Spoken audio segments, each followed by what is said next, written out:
Bonjour et bienvenue dans Torrent des Grâces, l'espace où la vie rencontre la parole de Dieu, où nos histoires humaines trouvent écho dans les cœurs de Dieu. Aujourd'hui, nous abordons un sujet douloureux, intime, mais essentiel. Que faire lorsque la douleur devient plus forte que notre foi? Quand la perte, les chagrins ou encore l'injustice rendent les prières silencieuses? Quand les larmes remplacent les louanges? Est-on encore chrétien de se sentir brisé, en colère et déconnecté de Dieu? Pour explorer cela, nous recevons les pasteurs Zuzimbala, conseiller spirituel et homme de compassion. Merci, pasteur, d'être là. Mais avant d'ouvrir nos Bibles, place à une histoire, celle de Yannick, ou même peut-être la vôtre.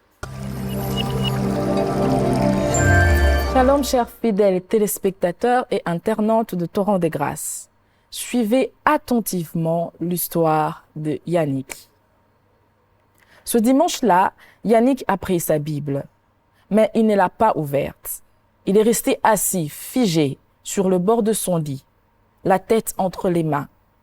Le culte avait commencé depuis 1 heure, mais son cœur, lui, était fermé depuis des mois. Yannick, c'était le frère modèle, le genre qu'on cite à la réunion des hommes, qu'on appelle pour modérer, qu'on admire en silence. Mari fidèle, père aimant, entrepreneur honnête. Il priait tous les matins avec ses enfants. Il servait Dieu avec passion, même dans des petits détails. Mais un jour, une boule est apparue dans le sein de sa femme, puis des examens, puis des résultats. Un mot que personne ne veut entendre.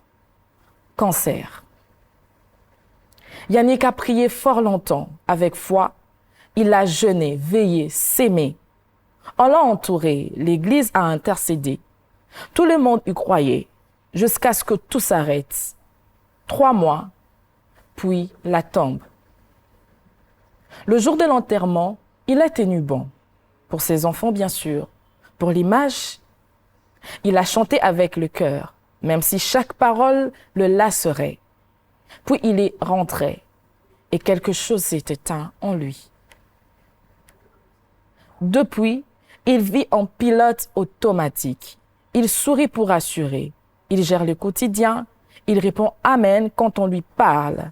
Mais il ne prie plus. Il ne loue plus.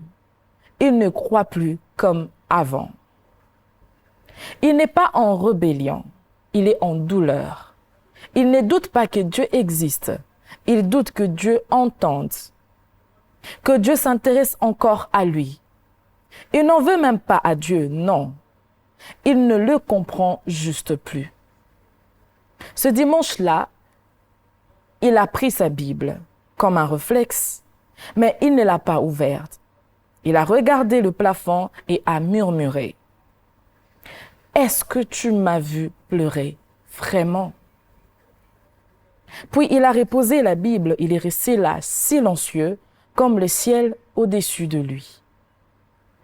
Ceci est l'histoire de Yannick. Frères, sœurs, combien d'entre nous ont été comme Yannick? Combien ont gardé les visages levés, mais le cœur éteint? Combien vivent une foi brisée, mais trop honteuse pour l'avouer? Dieu est-il offensé par nos douleurs? Peut-on vraiment tout lui dire? Pasteur, pourquoi ce silence de Dieu dans la souffrance? Permettez-moi de vous poser directement cette question, car c'est une question qui brûle les lèvres et le cœur des tant de croyants. Pourquoi Dieu se tait pendant que l'on souffre? D'abord, c'est une histoire, disons-le, c'est très pénible.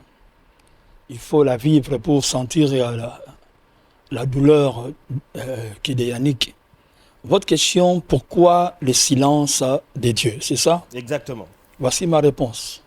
Le silence de Dieu, c'est aussi sa réponse. Et lorsque Dieu est silencieux, et cela ne voudrait pas dire qu'il est absent. Vous voyez?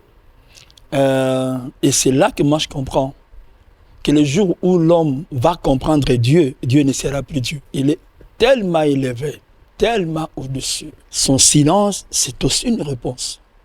Mais ce qui me rassure, que même si Dieu demeure silencieux, mais il n'est pas absent. Vous voyez, il n'est pas absent.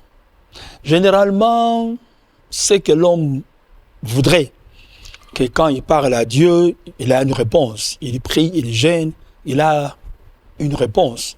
C'est tout à fait normal. Toute personne, c'est comme un enfant qui va vers son père. Il a besoin de réponses. Mais David a dit, je lève mes yeux vers les montagnes. D'où me viendra Les secours. Ça, c'est dans les mystères de Dieu. Ce n'est pas l'homme d'échanger ça. Il est Dieu, il demeure Dieu.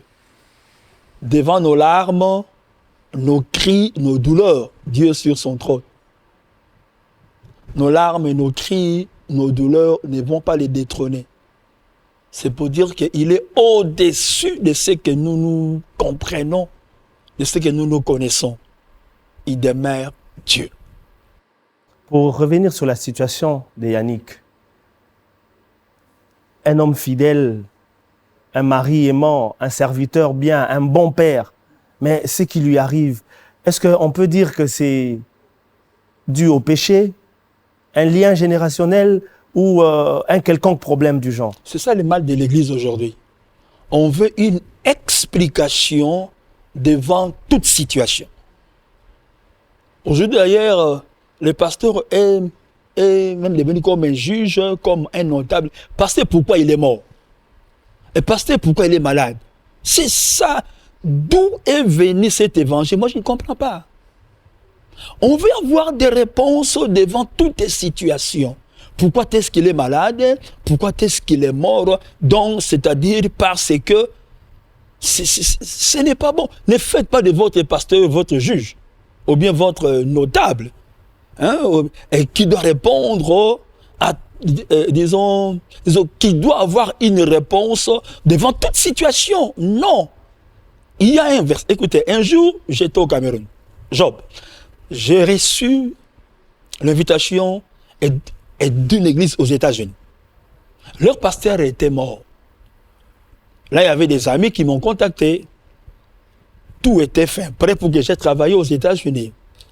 Premier signe positif, l'homme qui m'a fait la prise en charge porte mon nom. Moi et lui, on a les mêmes noms de famille. C'est un signe que ça, c'est la volonté de Dieu. J'ai arrangé mon dossier à cette époque-là. Disons que leur ambassade ici était fermée. Je suis allé au Cameroun.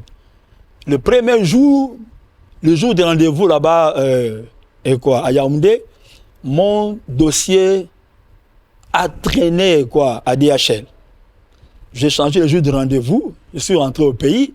Après 2 semaines, ils sont repartis à Yaoundé. Tu sais, on m'a volé tout l'argent. On m'a volé tout l'argent.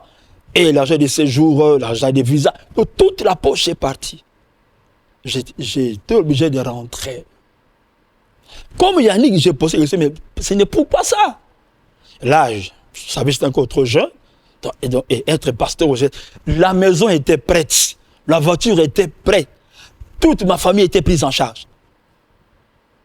J'étais content d'être pasteur aux États-Unis.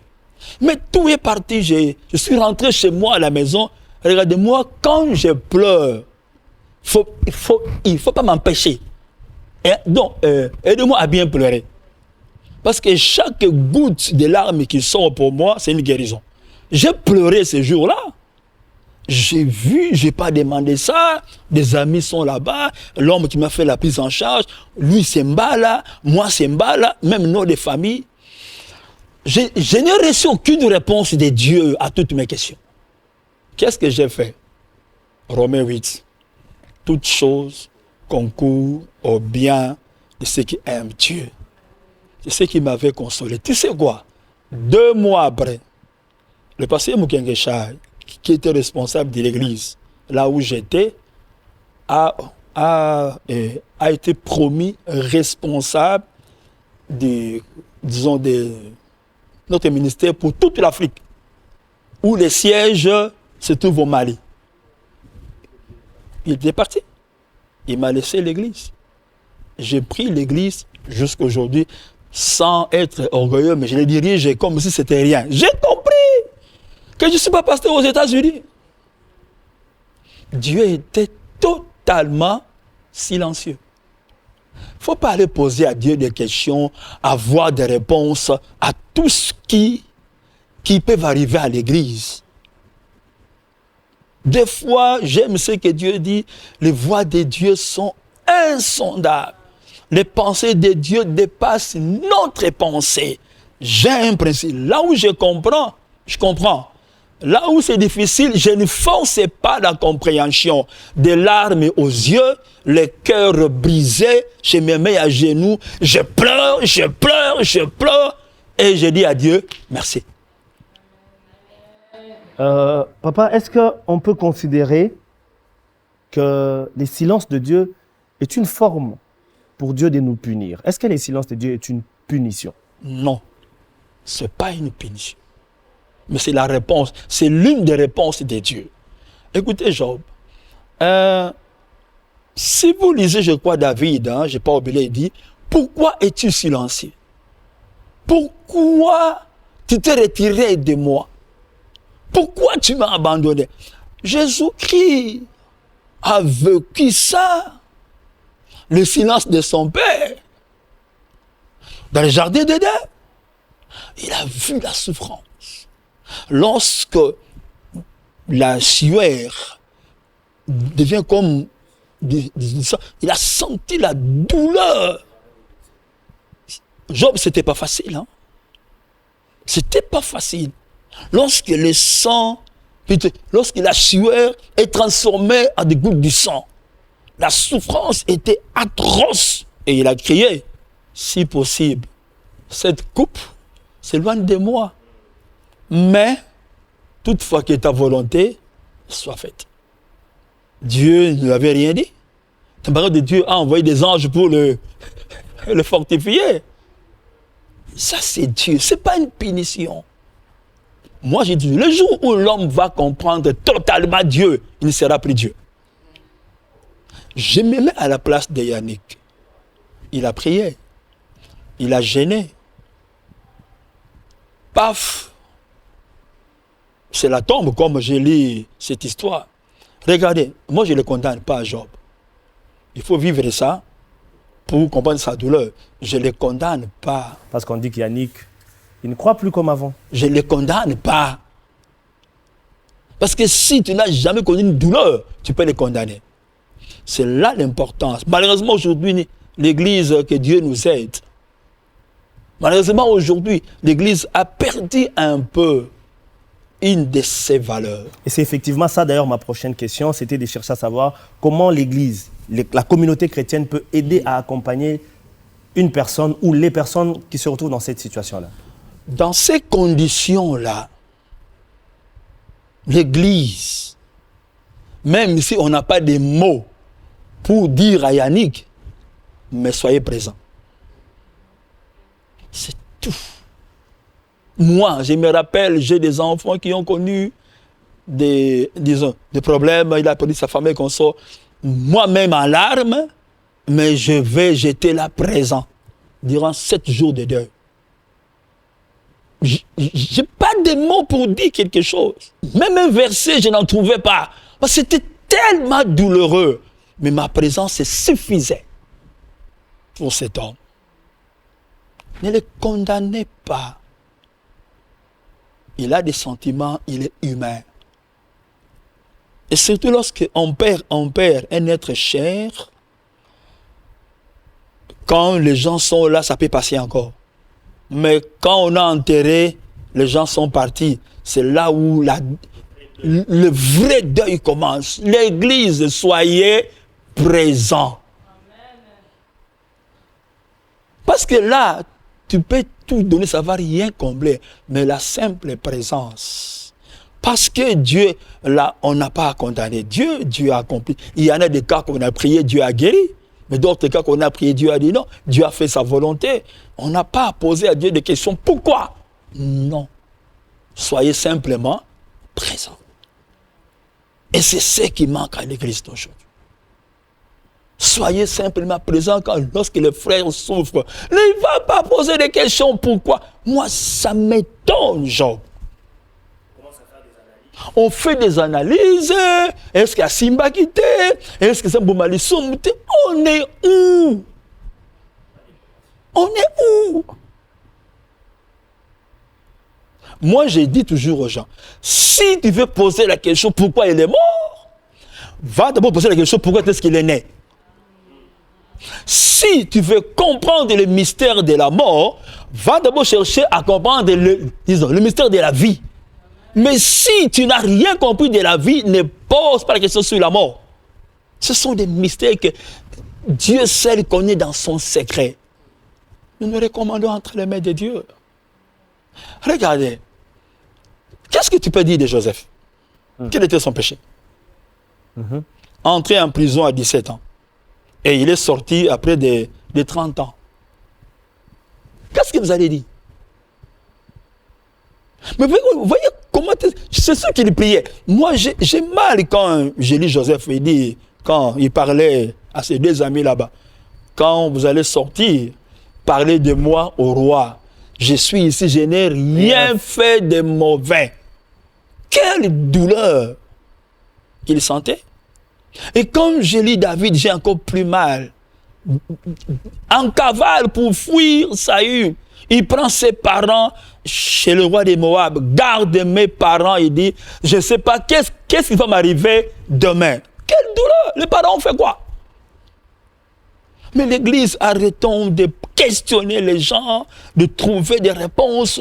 Pourquoi moi, j'avais perdu ma belle-sœur. J'ai beaucoup pleuré, disons, la sœur propre à mon épouse. Ce qui m'a fait plus mal, c'est l'Église qui venait poser des questions. Où est-ce qu'il était? Parce qu'il m'a... C'est pas possible. Ça m'a fait très mal. L'Église doit arrêter. Assistons. Soyons simplement présents. Merci beaucoup, papa. Ça suffit. Merci, papa. Là, c'est un message que vous adressez à l'Église. Et s'il vous était donné d'être en face de Yannick en ce moment, qu'est-ce que vous lui direz? C'est pas facile, hein? La première chose, c'était de prendre Yannick entre mes mains. Ça, c'est la première des choses. Pleurer avec lui. Il pleure, je pleure. Je ne peux pas lui empêcher de pleurer. Il pleure, je pleure. Et ensuite, je vais essayer d'essuyer mes larmes et ses larmes et lui dire, Dieu reste sur son trône. Dieu reste sur son trône. On n'a pas de questions à poser à Dieu. Ce qu'on va faire, des larmes aux yeux, disons à Dieu, merci. Comment quelqu'un comme Yannick peut faire pour restaurer la confiance brisée, revenir auprès de Dieu après une saison de douleur? Comment faire? Ça c'est très important. Qu'est-ce que moi j'ai toujours conseillé aux frères et sœurs qui vivent ça? Parce que tu peux chercher à prier, ça ne vient pas. Hein? Vous ouvrez la Bible, vous ne comprenez rien. Qu'est-ce que je conseille? J'ai dit, frères, et téléchargez la Bible audio. Et téléchargez de la musique audio. Mettez les casques, faites couler tes larmes, écoutez. Ça a aidé beaucoup de gens. Ça a aidé beaucoup de gens. Mettez la Bible en audio. Laissez la Bible, disons, la lecture passer, couler. Écoutez ce que Dieu dit. Mettez de la musique, de l'adoration. Je dis bien de l'adoration. Je préfère les classiques. Oui, les classiques là, les phrases et les mots sont tellement profonds. Je préfère les classiques. Écoutez de la musique classique d'adoration. Un jour, 2 jours, 3 jours, il va se relever. Ne va pas nous poser des questions. Oh non, j'ai vu des gens qui disent que le pasteur ne peut pas pleurer. Quoi? Le Christ, quand on le coulouait, il criait. Il pleurait. Je dis quoi? Laissez-le passer du temps avec lui. Partagez sa douleur. Écoutez de la douleur. Ça va passer. Ça finira par passer. Merci beaucoup, papa. C'est très, très, très émouvant, cette émission. Avant qu'on puisse, parce qu'on est déjà en train de chuter, avant qu'on touche à la conclusion de cette émission et que je demande au pasteur de prier pour toutes les personnes qui sont comme Yannick, il y a cette partie du psaume 13 que j'aimerais quand même partager avec vous. C'est David qui parle, il dit « Moi, j'ai confiance en ta bonté, j'ai de l'allégresse dans les cœurs à cause de ton nom. Je chante à l'Éternel car il m'a fait du bien. » Mais juste avant ça, on voit David se plaindre un tout petit peu du silence de l'Éternel. Et puis après, il prend la résolution de dire qu'il a confiance en l'Éternel. Même David a crié. Même David s'est senti abandonné, mais il a osé dire. Et Dieu l'a restauré. Pasteur, est-ce qu'on peut dire une prière en faveur de tous ceux qui, comme Yannick, traversent des instants compliqués, passent par des épisodes très douloureux de leur vie? Est-ce que vous pouvez adresser une prière au Seigneur? Merci beaucoup. Avant cela, je vais dire à tous ces frères, à toutes ces sœurs, pleurez avec le Seigneur. N'abandonnez pas votre foi, pleurez avec le Seigneur. Faites couler vos larmes devant le Seigneur. Dieu finira par vous restaurer. Je vais prier.